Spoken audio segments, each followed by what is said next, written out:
Rais William Ruto ameendelea kuwasuta viongozi wa upinzani kwa madai kuwa hawana ajenda na mpango wowote wa kuboresha taifa la Kenya. Akitua katika kaunti ya Kisumu, Rais Ruto ameendelea kusisitiza kuwa wataungana na chama cha ODM ili kuunda serikali mwaka 2027. Aidha, viongozi wa eneo hilo wameahidi kuwa wataendelea kushirikiana na serikali ya Rais Ruto. Rais William Ruto anapoendelea kuhubiri injili ya safari ya kuelekea Singapore. Mnasema tuendelee ama tuendelee? Leo ametua katika kaunti ya Kisumu akirindima ngoma ile na kuzindua ujenzi wa nyumba za bei nafuu. So we are transforming our own country. We are changing our own country. One brick after another.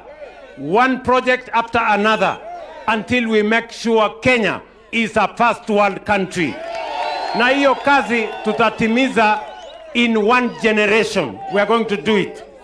Nyinyi mnanielewa my friends?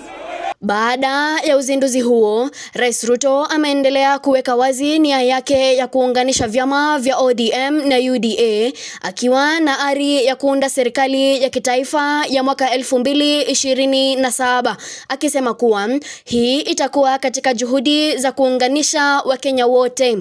Na sisi wote, mimi nataka tukubaliane. Tumekubaliana ya kwamba tukienda mbele, sisi wote tunaungana, tunashirikiana. Tumesema chama ya UDA na chama ya ODM tuunde serikali pamoja, vile tuko na serikali ya broad base, tuunde serikali ya pamoja tukienda mbele.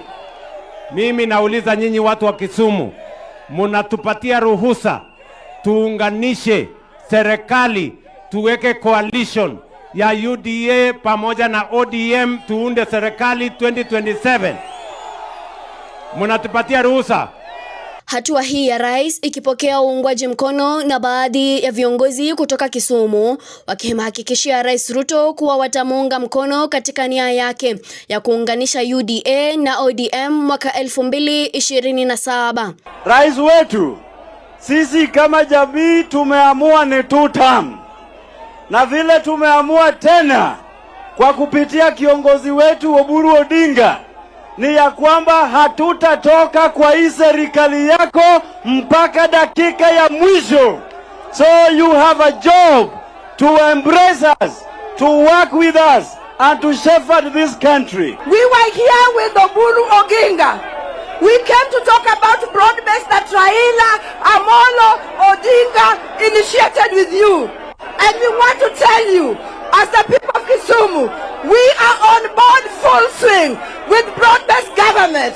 Kondala oye! Wakati huo huo, Ruto ameendelea kuwasuta wapinzani wake kwa madai ya kukosa ajenda na sera za kuwauzia Wakenya, akiwataka viongozi wa upinzani kujitokeza na kuzungumza na Wakenya badala ya kupinga miradi ya serikali kila mara. Kila kiongozi akuje mbele yenu aseme ile kazi amefanya, nyinyi mpige msasa, mchague kiongozi ambaye ako na agenda, ako na program, ako na sera, ako na maono, ako na maendeleo.